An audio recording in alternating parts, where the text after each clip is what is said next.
মৃত্যুর চেয়ে সত্য পৃথিবীতে নেই।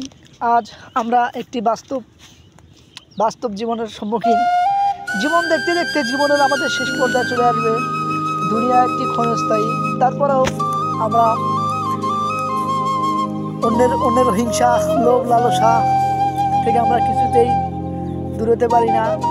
এবং এই লোভ, লালসা, হিংসা, বিদ্বেষ আমাদেরকে ধ্বংস করেছে, সবচাইতে ধ্বংস করেছে। তার এই জিনিসগুলো গ্রামে বেশিরভাগ ঘটে।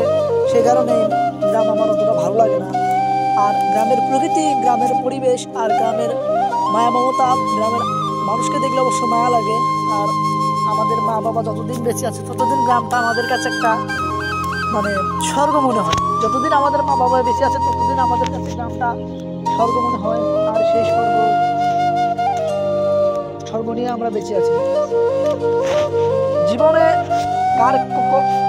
কার কখন কি হবে, কোন সময় তা কেউ বলতে পারে না, একমাত্র স্রষ্টা ব্যতীত। তাই স্রষ্টার ইচ্ছাই স্রষ্টাই জানেন জীবনে কি হবে। তাই গ্রামকে জীবনে কখনো অবহেলা করবেন না। গ্রামের কৃষিকাজ, ক্ষেত খামারের কাজ, ইলেকট্রিক কাজ, এটাই আমাদের শেষ কাজ।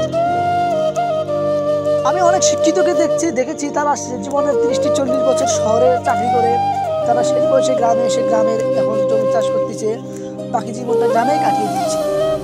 ঠিক আমাদেরও জীবনের শেষ এমনই একটা সময় আসবে যখন আমরা গ্রামে থাকবো এবং জীবনের বাকি সেই সময়টা আমরা গ্রামেই কাটাবো। তবে গ্রামের মানুষের হিংসা, বিদ্বেষ, এই সমস্ত কিছু গ্রাম।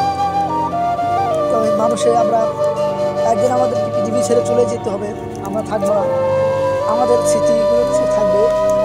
তাই জসীমউদ্দিনের কবির ভাষায় জসীমউদ্দিনের ভাষায়, সেই রূপাইয়ের ভাষায়, তার যে একটা দৃশ্যপট ছিল রূপাই, তার গ্রামের কবি জসীমউদ্দিনের